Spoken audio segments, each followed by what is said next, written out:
Terima kasih pemirsa Anda masih menyaksikan Kominfo Newsroom. Pemirsa, menjadi wilayah yang dikenal dengan keanekaragaman sosial budaya serta keindahan flora dan fauna yang endemik menjadikan Papua Barat sebagai tujuan destinasi wisata dunia. Dengan begitu banyak keunikan yang dimiliki, Papua Barat menyuguhkan keindahan alam yang begitu mempesona. Namun pemirsa, tidak hanya Raja Ampat dengan keindahan pulau dan terumbu karang yang unik dan mempesona, Pulau Mansinam juga menjadi tujuan wisata religi bagi wisatawan lokal maupun mancanegara. Dan pemirsa, untuk mengetahui lebih jauh bagaimana keindahan pulau tersebut, kita akan bahas dalam Dialog Kominfo Newsroom kali ini. Sudah bergabung bersama dengan kita Kepala Dinas Pariwisata, Kepemudaan dan Olahraga Kabupaten Manokwari, Bapak Immanuel Pangaribuan. Halo, selamat malam Pak Immanuel.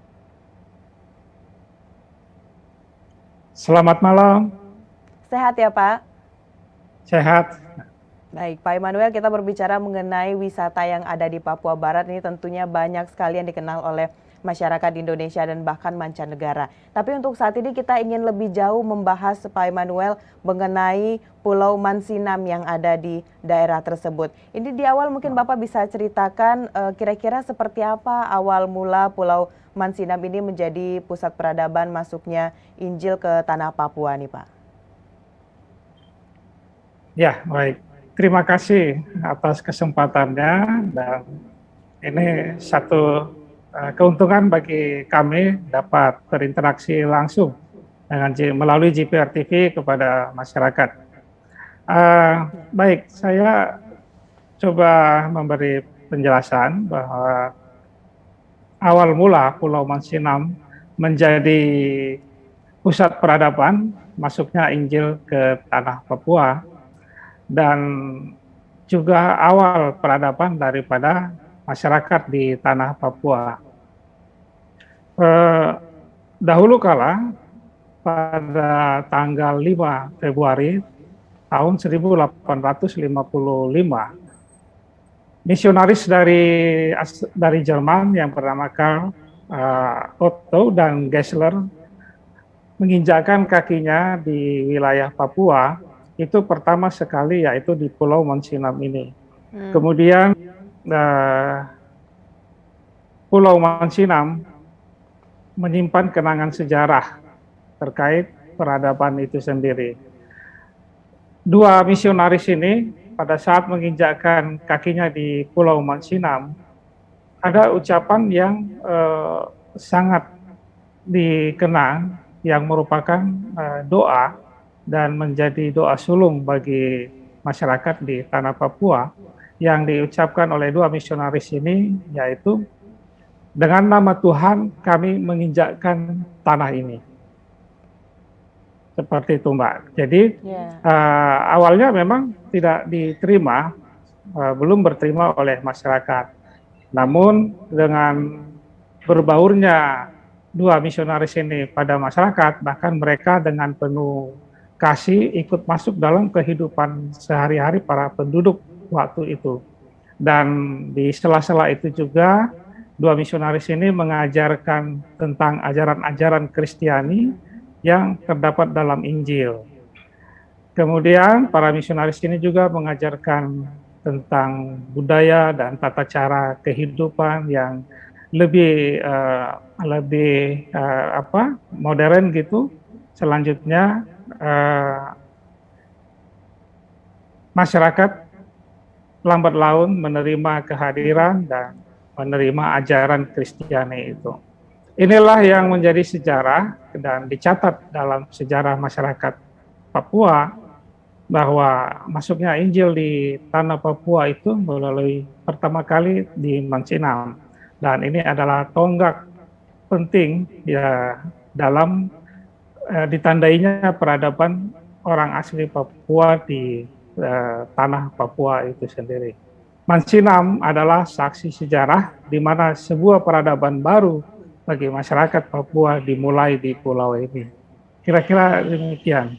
Baik, berarti pada saat itu datang dua misionaris kebangsaan Jerman di daerah Ya, pulau tersebut dan mereka berupaya untuk menyebarkan agama di sana. Namun tidak serta-merta diterima begitu Pak Immanuelnya oleh masyarakat, butuh waktu ya, dan proses juga untuk meyakinkan masyarakat. Baik, dari segi sejarahnya kita sudah paham ini Pak, kenapa dikatakan awal mula Pulau Mansinam ini menjadi pusat peradaban masuknya Injil ke tanah Papua. Lalu sejauh ini hal-hal yang tertinggal dan masih terawat di Pulau Mansinam ini seperti artefak atau bangunan apa saja yang masih tertinggal di pulau tersebut, Pak Immanuel? ya. Pulau ini dia dekat dengan pulau besar, Mm-mm. ya. Dia pulau-pulau tersendiri dikelilingi oleh laut juga. Dan tapi tidak begitu jauh dari tanah besar atau pulau besar tadi itu. Dia sekitar 1,5 kilometer. Jadi di sekitarnya banyak peninggalan-peninggalan sejarah, baik masa perang yang dahulu, namun peninggalan sejarah yang tercatat di saat masuknya dua misionaris atau dimulainya peradaban itu, yaitu ya dapat kita katakan ada jejak-jejak yang ditinggalkan terkait keberadaan daripada dua misionaris itu, Oke. yaitu dapat dimulai dari sebuah salib ya, Mbak. Salib tugu peringatan masuknya Injil di tanah Papua. Jadi ia berdiri dan mempunyai prasasti yang bertuliskan bahasa Jerman. Di dalamnya memuat penjelasan bahwa Otto Geisler itu adalah misionaris yang pertama yang tiba di Mansinam pada tanggal 5 Februari 1855. Dahulu tugu ini sempat lama tidak terawat dan begitu memprihatinkan hingga pada tahun 2013 masa pemerintahan Bapak Susilo Bambang Yudhoyono, pemerintah Indonesia menginstruksikan untuk merenovasi tugu itu dan menjadi monumen yang megah. Hal ini ditujukan agar Mansinam selalu diingat atau sebagai tempat berkembangnya peradaban modern di Papua untuk pertama kalinya. Bisa ditambahkan ya, Mbak ya? Ya, silakan Pak Immanuel. Ya. Jadi selain monumen yang begitu fenomenal tersebut, sisa bangunan gereja yang dulu pertama dibangun oleh Otto Geisler itu juga masih dapat dilihat. Memang saat ini tinggal pondasi saja, kalau dindingnya sudah tidak ada lagi. Namun ini sudah cukup menjadi penanda ataupun pengingat betapa gigihnya perjuangan kedua misionaris tersebut pada saat itu. Nah, di samping gereja itu juga ada sumur tua yang dulu dibuat oleh Otto Geisler sebagai sumber air yang berguna bagi seluruh masyarakat di pulau itu. Hebatnya lagi ya, Mbak, sumur ini masih tetap digunakan hingga saat ini. Dan pada warga ataupun pengunjung yang datang ke Pulau Mansinam itu rasanya kalau belum meminum air dari sumur ini itu seperti belum sah gitu. Belum sah sampai ke Pulau Mansinam gitu Pak Immanuel. Sampai ke Pulau Mansinam.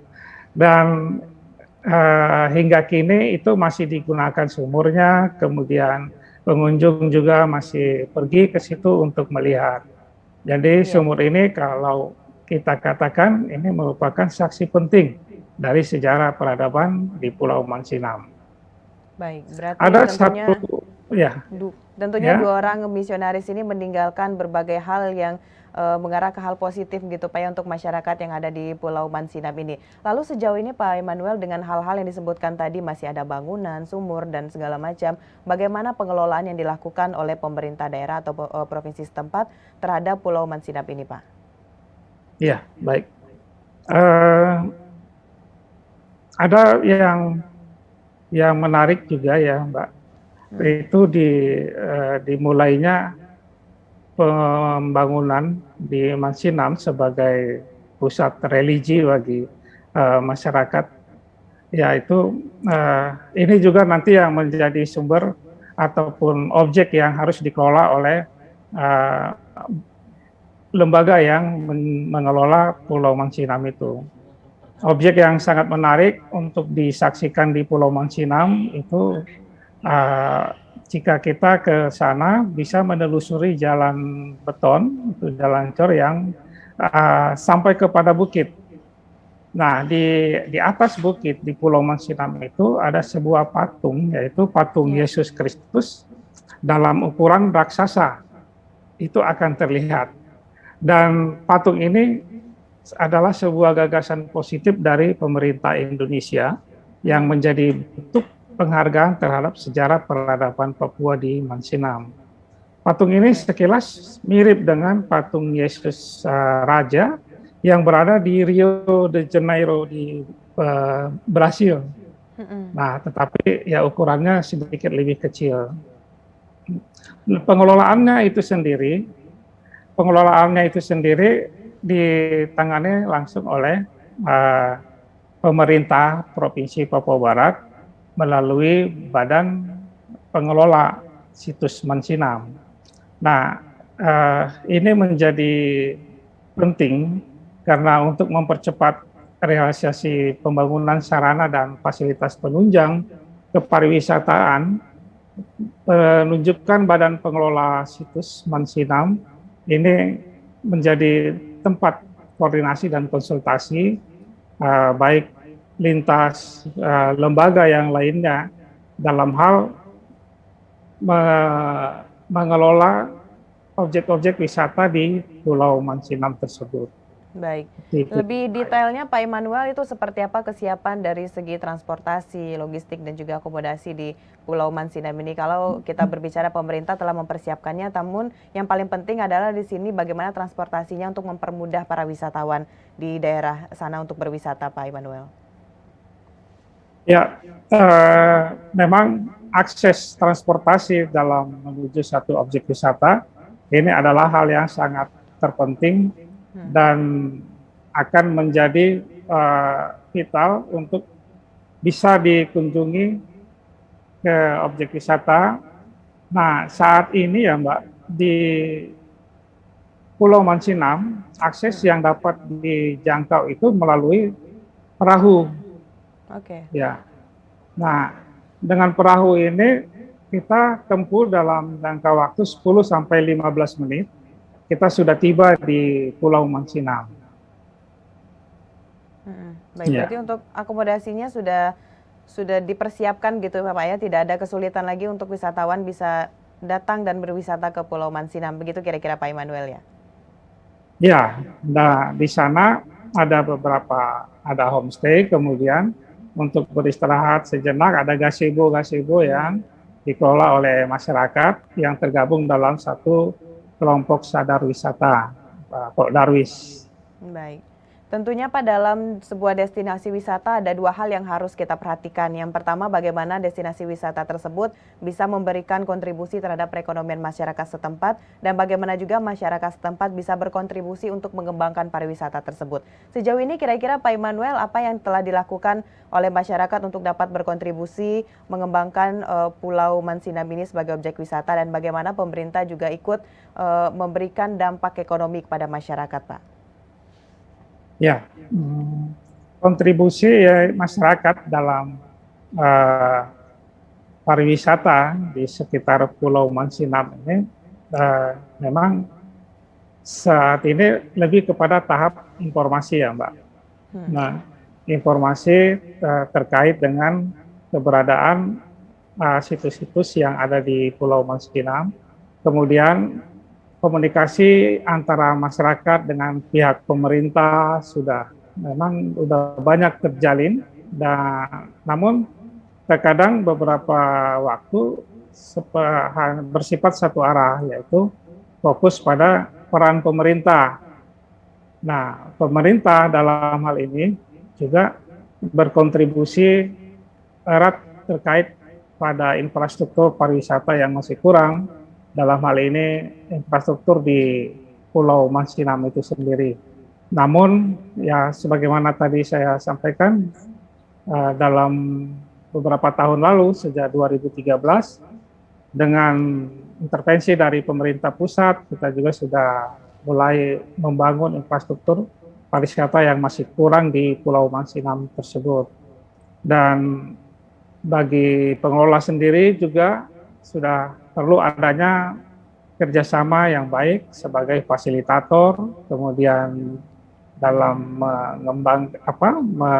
mengakomodir masyarakat lokal agar dapat terkontrol dengan baik dalam pengawasan objek-objek wisata di Pulau Mansinam. Baik, berarti sejauh ini kalau kita simpulkan pemerintah setempat sudah benar-benar melakukan upaya yang besar untuk dapat meningkatkan pariwisata destinasi atau wisata religi yang ada di Pulau Mansinam ini. Baik Pak Immanuel, terima kasih atas informasinya terkait dengan Pulau Mansinam dan bagaimana saat ini pemerintah dan juga masyarakat untuk meningkatkan pariwisata tersebut. Kita akan bahas lagi di lain waktu Bapak mengenai bagaimana kelanjutan dari destinasi wisata di Pulau Mansinam. Terima kasih, selamat malam Pak Immanuel. Selamat malam. Baik pemirsa, itulah dialog kita bersama dengan Kepala Dinas Pariwisata Kepemudaan dan Olahraga Kabupaten Manokwari, Bapak Immanuel Pangaribuan. Setelah jeda pariwara kami akan kembali dengan berbagai informasi lainnya, tetaplah bersama Kominfo Newsroom.